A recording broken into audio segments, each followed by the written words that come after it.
दिसंबर दिसंबर हमेशा से अनिरुद्ध का प्रिय महीना रहा था।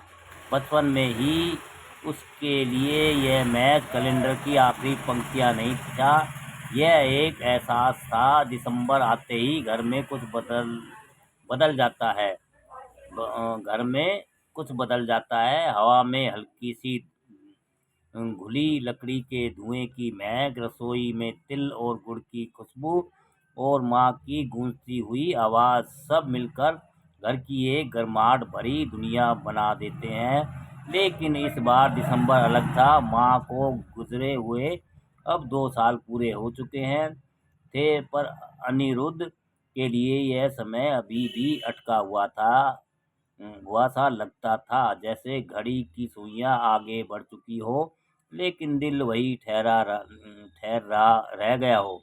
घर के में सब कुछ पहले जैसे था। दीवार की घड़ी, खिड़कियों के पास पास का पौधा, लिविंग रूम में रखा पुराना हीटर, पर एक ही चीज गायब थी, और उसी एक के बिना घर की धड़कन धीमी पड़ गई थी। दिसंबर की एक दोपहर जब धूप आंगन में धीरे से सरक रही थी, अनिरुद्ध अकेले कमरे में बैठा था। बाहर हवा में ठंड का पहला असली डंक उतर उतर आया था। वह चुपचाप खिड़की के बाहर देख रहा था, जहाँ नीम के पत्तों के बीच में से आते उजाले में धुंध तैर रही थी।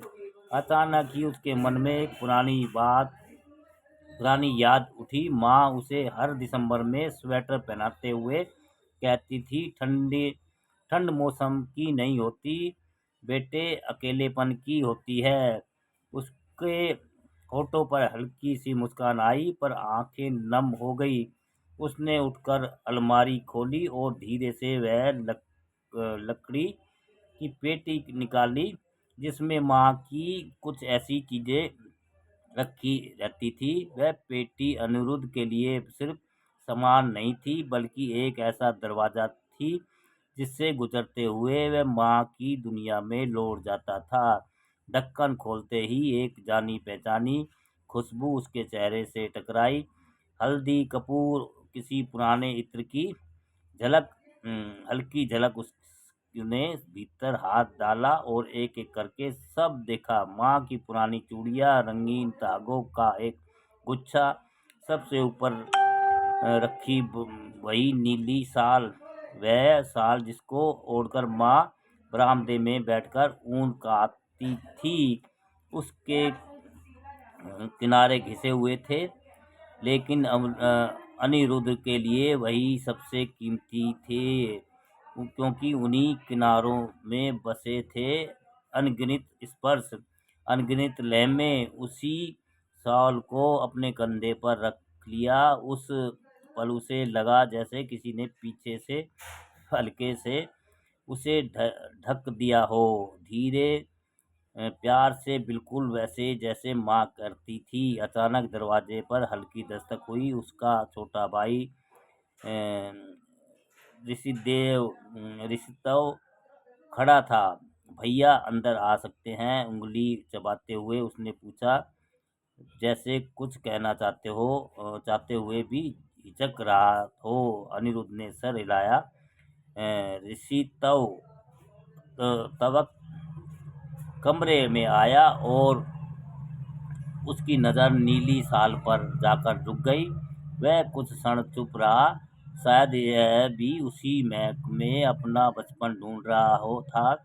उसने धीरे से कहा, आज माँ वाला गाजर का हलवा बनाया मैंने। पता नहीं वैसा बना है या नहीं, पर कोशिश वही की है।